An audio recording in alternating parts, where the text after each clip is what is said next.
السلام علیکم ناظرین کرام، عزیز وائس چینل کی طرف سے آپ سب کو خوش آمدید۔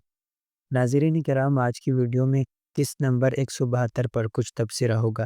لیکن زیادہ فوکس آنے والے واقعات اور ایپیسوڈ نمبر 173 کے پہلے ٹریلر پر ہوگا۔ اور ناظرین کرام، برسن رالتون تاج کی طرف سے اس سیریز کے بارے میں ایک اہم خبر بریک ہوئی ہے،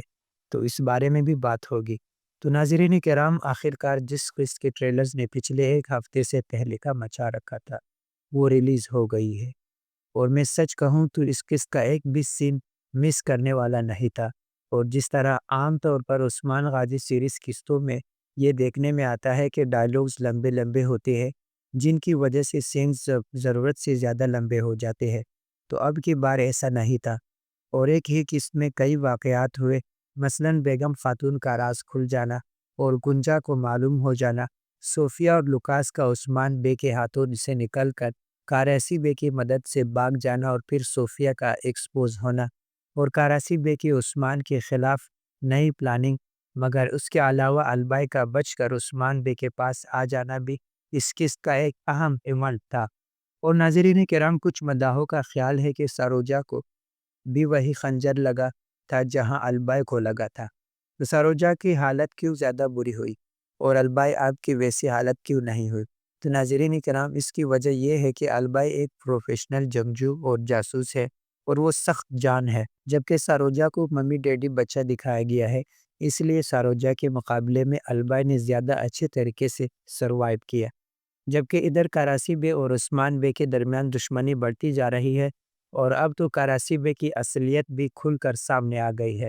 لیکن مجھے ایک بات کنفیوز کرتا ہے، وہ یہ کہ کیا عثمان بے کی پالیسی سے یا ان کے رائے سے متفق نہ ہونے کا مطلب یہ ہے کہ آپ غدار ہیں؟ یعنی کہ یعقوب بے بھی منگولوں سے لڑے تھے، انہوں نے بازنطینیوں سے بھی جنگی کی اور اپنی الگ عمارت قائم کی، اور یہی کام کاراسی بے نے بھی کیا، لیکن دونوں اگر عثمان بے کی بیعت نہ کرے تو وہ غدار کہلائے جائیں گے۔ تو یہ اس ڈرامے کی کہانی کے فلو ہے، اس سے ختم ہونا چاہیے۔ سیزن 6 کے بڑی خوبیوں میں ایک اہم چیز فائٹ سینز میں دکھائی جانے والی فائٹنگ سٹائلز اور سکلز ہے۔ ہر کردار کو ایک اسپیشل اور انجوائیبل فائٹ کا موقع دیا جاتا ہے، کبھی اورہان بے کا عثمان کو بچانا اور کبھی بالا خاتون کا فاطمہ کو بچانا ایک مکمل فیملی وائبز دیتا ہے، اور یہی چیز اس سیریز کی ایکسائٹمنٹ میں اضافہ کرتا ہے۔ ڈرامے کی کہانی کے حساب سے اگر بات کریں تو عثمان سیریز کی کہانی میں ایک نئی ٹویسٹ آ گیا ہے، اور اگلی قسط میں ہمیں یہ دکھایا جائے گا کہ صوفیہ نے حلیمہ کو کیسے اغوا کیا تھا، اور بالا کا یہ جملہ کافی اہم ہے جو کہ انہوں نے سیزن 5 کے شروع کی قسطوں میں کہا تھا کہ میں اپنی بچی کو دفنا بھی نہ سکی۔ عثمان بے کے لیے جذباتی طور پر بڑے مشکل دن آنے والے ہیں، کیونکہ بیٹیاں تو ویسے بھی باپوں کے زیادہ قریب ہوتی ہے، تو اب عثمان اور بالا کو صوفیہ اس طرح ٹارچر کرے گی۔ لیکن ترکوں کو کہنا ہے کہ ہم عثمان بے کی صرف ایک ہی بیٹی کو جانتے ہیں، جس کا نام فاطمہ خاتون ہے،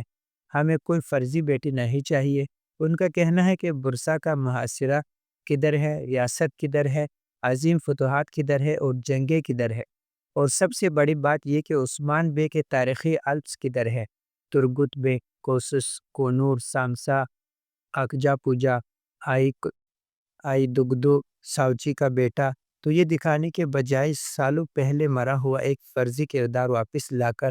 محمد بزدیک کیا کہانی بنا رہے ہیں، انہوں نے خود بھی نہیں معلوم۔ لیکن ناظرین کرام، میں تو حلیمہ کے کردار کے آنے سے ایکسائٹڈ ہوں، کیونکہ میں اسے ایک فکشنل ڈرامہ سمجھ کر ہی انجوائے کر رہا ہوں، اور دوسرا یہ کہ میں عثمانی تاریخ بھی جانتا ہوں اور کتابیں پڑھنے کا شوق بھی رکھتا ہوں، تو اگر مجھے ضرورت ہوئی تو میں دوبارہ پڑھ لوں گا۔ لیکن وہ لوگ جو عثمانی تاریخ سے واقف نہیں ہے، وہ یہ ڈرامہ دیکھ کر کنفیوز ہوں گے، تو اس لیے اس ڈرامے کی ریٹنگ پڑھانے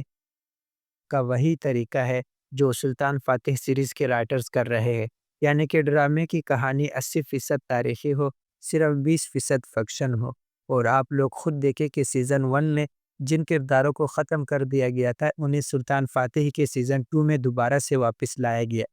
تاکہ کہانی میں ہسٹوریکل سینس پیدا ہو، یعنی کہ کرمان، یانوس، دیمیتریوس اور اورہان وغیرہ یعنی کہ وہ ڈرامہ پراپر کریکٹر مینجمنٹ کے ساتھ چل رہا ہے۔ لیکن خود سوچئے کہ اگر حلیمہ کا کردار لانے کے بجائے یہ دکھائی جاتا کہ عثمان بے کا بیٹا پازارلی آگ تیمور کے سینیریو کی طرح کسی مشن سے واپس آیا ہے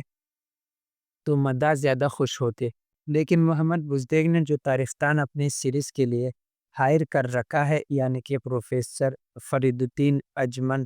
تو انہوں نے یہ بیان دے کر ترکی میں بچار کھڑا کر دیا تھا کہ علاؤالدین بے کا دوسرا نام پازارلی تھا، اور ویسے تو ان کا یہ موقف تاریخدانوں کے الٹ ہے،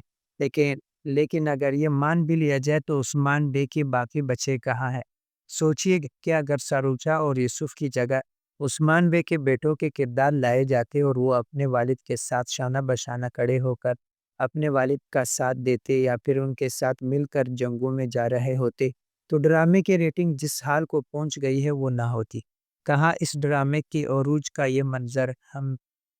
ہم میں سے جن مداحوں نے دیکھ رہا ہے،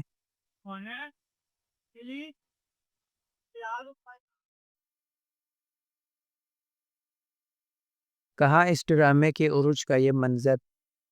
ہم میں سے جن مداحوں نے دیکھ رکھا ہے، ان کے دلوں کو یقیناً اس ریٹنگ سے تکلیف پہنچی ہوگی جو کہ اس کی اب جاری ہے۔ انگن الطاف نے اس ڈرامے کو جس ریٹنگ پر لے جا کر براق الجوید کے حوالے کیا تھا، براق الجوید بڑے اچھے طریقے سے اس سے لے کر چلے، لیکن اب اس کی گرتی ریٹنگ کے لیے ترکی میں براق الجوید کو قصوروار ٹھہرایا جا رہا ہے، حالانکہ اس کی کم ریٹنگ کے ذمہ دار محمد بزدیگ ہے، نہ کہ براق الجوید۔ جو کہانی لکھی جا رہی ہے، اداکار تو اسی حساب سے بڑی اچھی ایکٹنگ کر رہے ہیں، اور اب تو براق الجوید عثمان بے کے کردار میں سیزن 4 سے ہی زبردست پرفارمنس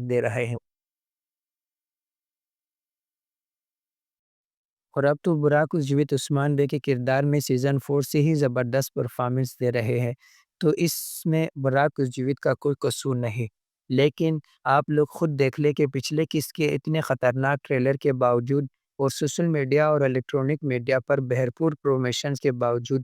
ریٹنگ پچھلے قسط سے بھی کم ہو کر 6.0 تک آ گئی ہے، اور مسئلہ سارا یہی ہے کہ محمد بزدیگ سلطنت عثمانیہ کی تاریخ دکھانے کے بجائے پچھلی قسطوں میں خواب پہ خواب دکھائے جا رہا ہے۔ اسی وجہ سے ترکی کے لوگ بدھ کے ہی دن ریلیز ہونے والی ایک اور ڈرامہ سیریز جس کا نام آنام انکارا ہے اس کی طرف منہ ہو رہے ہیں، اور اس کے علاوہ اسی دن ایک اور ڈرامہ دکھایا جاتا ہے جس کا نام لیلا ہے، اس کی بھی ریٹنگ کلوچ عثمان کے برابر آ گئی ہے، یعنی کہ 5.15، اور اس کے علاوہ ایک اور ڈرامہ جس کا نام صاحب سزلار ہے، تو اس کی ریٹنگ میں ناظرین اکرام اس ہفتے 5.99 رہی، اور یہ بھی ہماری فیورٹ ڈرامہ سیریز کے قریب ہے۔ جبکہ اگر دوسری طرح سے ڈراموں کی بات کریں تو سلطنت فاتح drama series a be category میں عثمان سیریز کے برابر آ گیا ہے۔ افسوس کی بات تو یہ ہے کہ محمد بزدیگ نے اپنی ادبی کاسٹ زخمی کروا دی، لیکن ریٹنگ بھی پھر بھی گر گئی۔ سلطان فاتح ڈرامہ سیریز نے ریٹنگ میں اضافے کے لیے قسطنطنیہ کا محاصرہ شروع کیا، جبکہ صلاح الدین ایوبی نے ریٹنگ بڑھانے کے لیے تاریخی جگہ اور تاریخی کرداروں کو شامل کیا، لیکن عثمان سیریز میں کردار خواب پر خواب دیکھے جا رہے ہیں، کبھی اپنی موت کے اور کبھی کسی اور کی، اور ڈرامہ کی کہانی کے سینیریو میں تبدیلی کی وجہ سے آنے والی قسطوں میں گنجر بے اور سنجار کا کردار ختم کر دیا جائے گا۔ اب آتے ہیں ناظرین کرام بیرستن آلتون تاش کی خبر کی طرف، جن کا کہنا ہے کہ یہ ڈرامہ سیزن 6 کے بعد ختم ہو جائے گا اور پھر کہانی اورہان بے کی طرف موڑ دی جائے گی، لیکن ناظرین کرام میرا نہیں خیال کہ بیرستون آلتون تاش کا یہ اندازہ درست ہے، کیونکہ 2026 میں عثمان بے کی وفات کو 700 سال پورے ہو جائیں گے، اور ترکی میں برسا کی فتح کا 700 سال جشن منایا جائے گا، تو محمد بزدیگ کے اس موقع کو کیوں ضائع کریں گے؟ وہ یقیناً اس ڈرامے کا سیزن 7 بھی بنائیں گے۔ تو ناظرین کرام، یقیناً میں آپ لوگوں سے جاننا چاہوں گا کہ آپ لوگ کلش عثمان کے اس وقت کی سینیریو سے کس حد تک مطمئن ہیں۔ اپنے رائے میرے ساتھ کمنٹس میں ضرور شیئر کیجیے گا۔ میری ویڈیو دیکھنے کا شکریہ۔